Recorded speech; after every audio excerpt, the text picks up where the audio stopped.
si Boying, alam naman natin si Boying Rimulya, isang tuta ng mga Marcos. No, nakapiring si Boying Rimulya, kapalit ng perang sinasampal sa kanya ni Marcos. Siya lang, kasi yung ibang tumatakbo bilang ombudsman ay hindi kayang bayaran ni Marcos.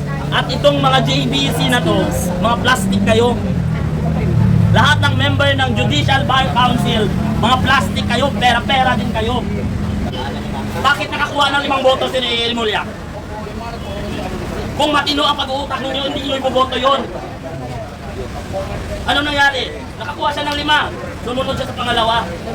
O ayan, nasama tuloy sa pinili ni Bangag. Kasi tingnan mo naman, si Boying Rimulya, tingnan mo, nung dinampot yung anak niya ng huli ng marijuana, ilang araw lang nakalabas. Kaya nga binabali nila ang batas natin. Tapos itong mga JBC na to, Judicial Bar Council, binoto pa nila si Boying Rimulya. Bayad! Bayad kasi! Akala namin, Sindikato kasi! akala namin itong mga JBC, GBC, sindikato! GBC, sindikato! akala ko matitino kayong mga abogado. Husgado, sindikato! Magkano ang kapalit ng 5 botong yun? Bayad at walang bayad. Wala na, hindi na nakapiring ang batas. Wala na, hindi na nakapiling ang batas kasi ngayon ang Nakikita batas. ng pera! Ang batas natin ngayon ay pera na ng sambayan ng Pilipino. Maleta na ang kapalit. Okay na. Sir, ibig sabihin po ba, meron po talagang dito, bias na mangyayari sa investigasyon ni Rimulya?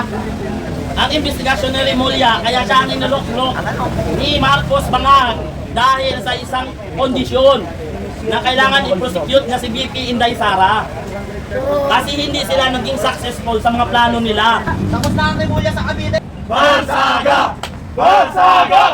Bansaga!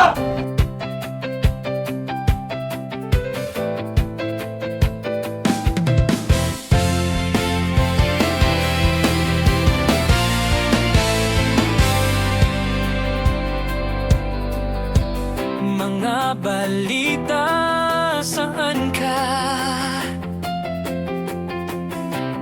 Kahit saan usap tayo, hindi lang chika, kilos para sa bayan, tapat at totoo para sa Pilipino. Sabay nating sabihin, katotohanan ay laging bida. Ate Melvio, unang hakbang tungo sa pagbabago. Kasama ka sa vlog ko. Unang hakbang tungo sa pagbabago.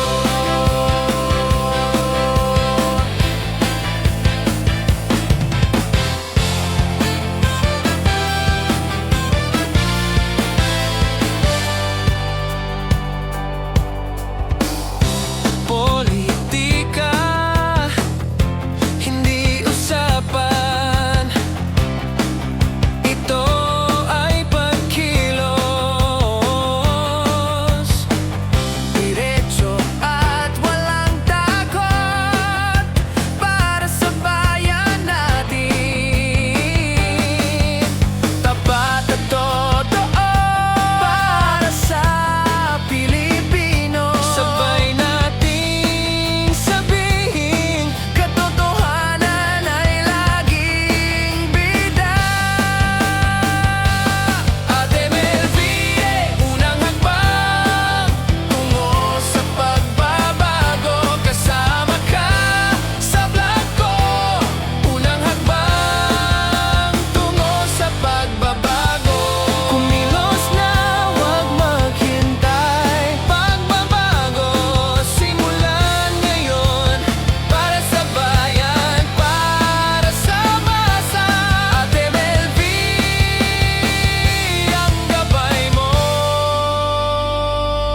Ate Melvie, unang hakbang tungo sa pagbabago. Kasama ka sa vlog ko. Unang hakbang tungo sa pagbabago.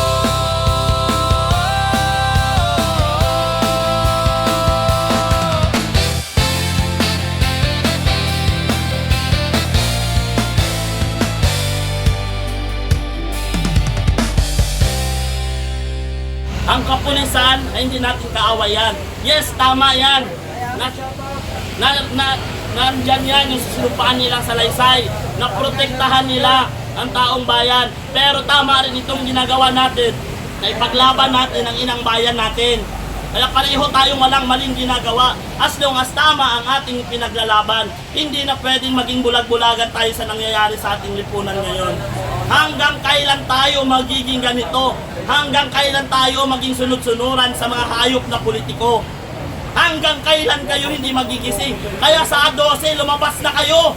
Magsama-sama tayo. Ipakita natin ang pwersa ng ordinaryong Pilipino laban sa mga oligarkong politiko na wala nang ginawa kundi sirain ang bansang Pilipinas. Tandaan ninyo, hindi na gobyerno ang mayroon tayo ngayon. Sindikato na. Kung hindi kayo papalag, para saan pa? Magsama-sama na tayo.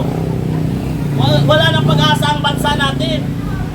Tangina, nilagay nila ombudsman, si Boying Rimulya, ang daming kaso, ang daming nilabag na batas, babaliin ang batas, ilalagay niyong ombudsman, nasaan ang kukutin niyo? Utak talang ka, bilang Senado, tandaan niyo to, bilang Senado, may power kayo. Kasi nandyan yan, si Boying Rimulya, inappoint lang yan, because by their profession. Pero nandyan kayo sa Senado, kasi binoto kayo ng majority. Kaya ang desisyon nyo pa rin dapat ang masusunod. Hindi yung maging sunod-sunuran na lamang kayo kay Bangag. Pero commission on appointment. Yes. Dumaan ba sa proseso? Hindi ah. Hindi dumaan daw eh. Anong dumaan? Putang ina nga sa Supreme Court tayo, dumaan ba? Sabi ng palasyo, dumaan daw sa tamang Putang inang Clay Castro yan eh. Kaya mo pag ano yan, dapat sunugin na yan. Tota kasi, magtataka ka. O ayan, baka sabihin nila naman kakasuhan nyo constitution, putang ina nyo. Tota. Ano mo sunugin? Wala namang lighter, may lighter Wala. pa. 35 Stanford ang bahay ko, doon ipadala yung letter, mga putang ina kayo. Hindi pwedeng maging tahimik na lang tayo. Hanggang kailan kayo magiging tuwag? Hanggang kailan kayo magpapapi sa administrasyong ito? Sorry. Nasaan ang inyong tapang? Ang kailangan ng taong bayan ngayon ay warm body, hindi ang tapang sa social media. Magsilabas kayo sa inyong mga bahay, ipakita ninyo ang dignidad at prinsipyo ninyo na ilaban ang bayang ito sa mga sindikatong gobyerno na nakaupo ngayon sa kasalukuyan. Tayo ang nagpahiram sa kanila ng pansamantalang mandato na iyon para sa kanilang kapangyarihan. Ngayon, tayo din naman ang babawi ng mandatong pinahiram natin sa kanila. Sapagkat yung mandatong pinahiram natin sa kanila ay ginawa nilang kawalang hiyaan ang mandatong yun. Ang ginawa nila ay magnakaw sa kaban ng bayan. Kaya tayo mga Pilipino, kailangan tayo ang mag-ayos ng problema nito sa bansa natin. Hindi tayo tutulungan ng ibang lahi. Sapagkat ang gusto ng mga ibang lahi ay magkakagulo ang Pilipino. Magkawatak-watak ang Pilipino dahil yan ang gusto ng CIA. Hindi pwedeng control nila ang Pilipino. Tandaan po ninyo, ngayon pinayagan nilang gumawa ng ammunition sa may Sambales. Sa tingin ninyo, kung magkagera, magalit ang China. Sinong unang gigirahin? Pilipinas, siyempre. Siyempre tayo kasi nandito sila gumagawa ng armas nila. So ano pa inaantay nyo? Huwag na kayo maging duwag, huwag na kayo maging tanga-tangahan pa. Lumabas kayo sa mga tahanan ninyo, iwanan nyo yan, isakripisyo ninyo ang isang araw. Dahil pag nagtagumpay tayo, pang matagalang solusyon yan sa ating bayan. Itong laban na ito, hindi lang naman laban namin, laban ito ng ordinaryong Pilipino na nakakaranas ng hirap at sakit sa administrasyong ito. Tandaan ninyo, gusto na ngayon ng administrasyon na patahimikin ang lahat ng social media. Lahat ng vloggers gusto nila isumpina. Putang ina ninyo, sumpina nyo lahat. Tandaan ninyo, nakalagay sa 1987 Constitution natin. Hanggang hindi nabali yun, nakalagay doon. No law can restrict the freedom of speech nor expression. Walang karapatan, walang batas na nagpapahintulot para tayo ipatahimikin. Hanggat tayo'y nasa demokrasya pa. Kaya magsalita na kayo, lumabas na kayo. Karapatan natin magtipon-tipon, ipetisyon ang corrupt government of the states. Kailangan lumabas na kayo. Hanggang kailan kayo maging tatahimik na lamang. Kaya kahit masama ang pakiramdam ko, pinilit ko magsalita dito dahil sa mga putang inang mga senador na yan. Alam nyo, sabi, pwede tayo magpahayag ng opinion. Pero ang gusto ng mga senador, magiging sunod-sunuran tayo sa kanila. Hindi pwede yun, tayo nang papasweldo sa kanila. Dugot, pawis natin ang sinasahod nila bago nila tanggapin. Bago natin tanggapin ang sweldo natin, kinakaltas na sa pampasweldo sa mga putang inang politikong yan. Ay, huwag nyo napansin ninyo pagmumura ko, mahilig talaga ako magmura dahil nakakabisit ang mga putang inang yan. Tangin ka talaga yan. Di ba? Ang investigasyon ni Remulla, kaya siya ang inulok-lok ni Marcos Bangag dahil sa isang kondisyon na kailangan i-prosecute na si VP Inday Sara. Kasi hindi sila naging successful sa mga plano nila. So ito na yung last resource nila, ang ombudsman. Pero tandaan po ninyo, hindi pwedeng kasuhan si VP Sara dahil impeachable officers po siya.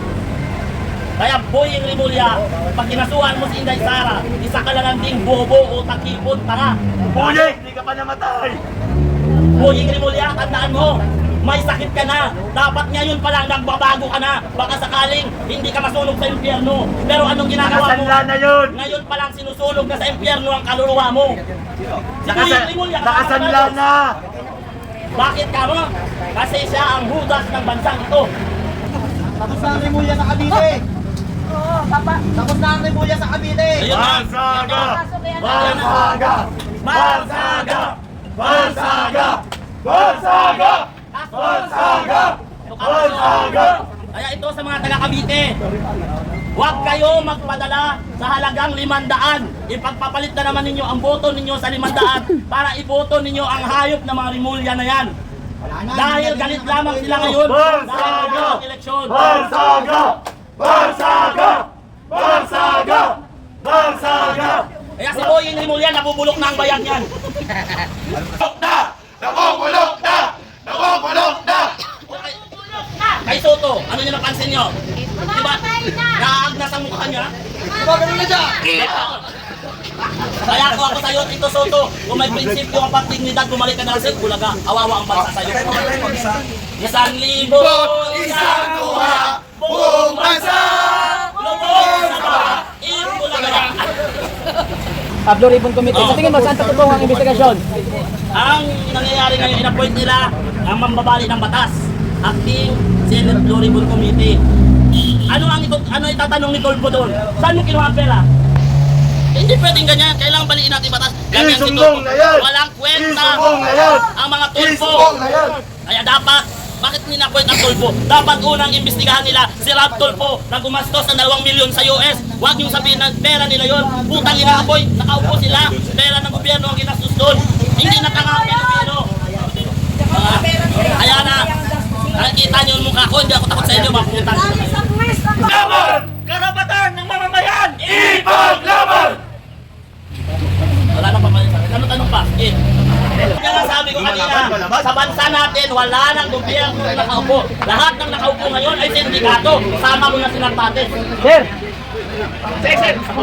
Sir, sabi ng mga Marcos vlogger, dapat daw natin pasalamatan si BBM. Utang ina mo!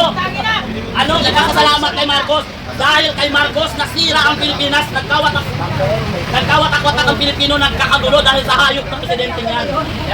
Siya ang tunay na salot sa bansang ito. Kaya dapat siya ang unang ilayas yung palisili sa Pilipinas. Ano pangalan ng vlogger?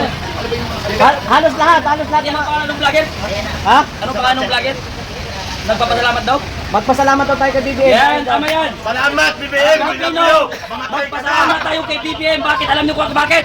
Maraming salamat sa iyo, President BBM, kasi binalik mo ang Shabu, binalik mo ang kaadikan ng mga tao, binalik mo lahat ng bisyo dito sa Pilipinas at nagnako pa kayo sa pera ng taong bayan. Maraming salamat sa iyo. Yan. Maraming salamat sa kayo, no? Maraming salamat sa inyo. Magpapasalamat ang Cebu kay BBM Marcos, kay Bongbong Marcos dahil maraming mga private individuals doon ang na-afford lang nila na relief goods ay Spam, Gardenia at Jasmine Rice. Samantalang ang Pangulo na may access sa lahat ng funds ay nagpadala ng 20 peso kilo na Nagbenta bigas. ka. Ungko. 20 pesos! May Salamat, kilong bigas! BBM! Negosyo Lindol! Pinagtaas ng mga taga Cebu! Bogo! Doon na nga ang tao, pinagbentahan mo pa ng 24, 20 na isang kilong bigas tapos nag-donate ka naman ng 10. Galing pa sa COVID-19 bugok. Yan ang presidente na kahit palagay ng tao sa kilikili niya, hindi niya alam. Sapagkat ang presidente ay palaging lutang.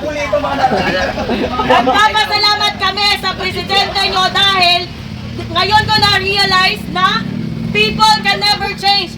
Once a magnanakaw is always a magnanakaw. Yes. At saka ito pa Marcos, kaming mga kabaklaan at katumbuyan.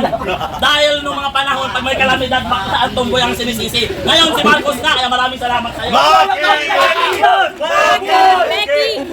Mabuhay ang bakla ng Pilipinas! Oh, any question? Sir, komento lang dahil daw po sa ngayon daw po bumagsak na daw po yung stock market ng ating bansa. Oh, tapos biglang pinatahimik nila yung magsalita na yun, di ba? Dinapala na naman ng pera, kaya binaliktad na naman niya ang statement niya.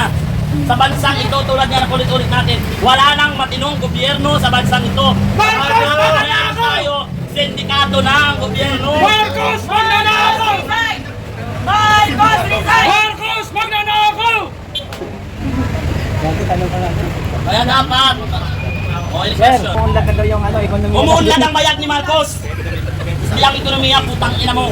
Kung pagkano babayad ni Marcos sa'yo, hindi ka na nagising sa katotohanan. Kailan ka pa magising sa katotohanan pag ang anak mo ginahasa na ng mga adik? Tangina ka, ayaw mo tumino. Hindi mo pagkatiwalaan! Kailan sa katotohanan? Tandaan mo, nagkakawatak-watak ang Pilipinas dahil dyan sa demonyong presidente niya. Ginagalit. Lagnat pa yan. May lagnat pa yan, ha? Mensahe ko para sa mga ordinaryong Pilipino. Panahon na para ipakita ninyo ang suporta ninyo. Lumabas kayo sa inyong mga tahanan. Panahon na para madinig ang boses ninyo.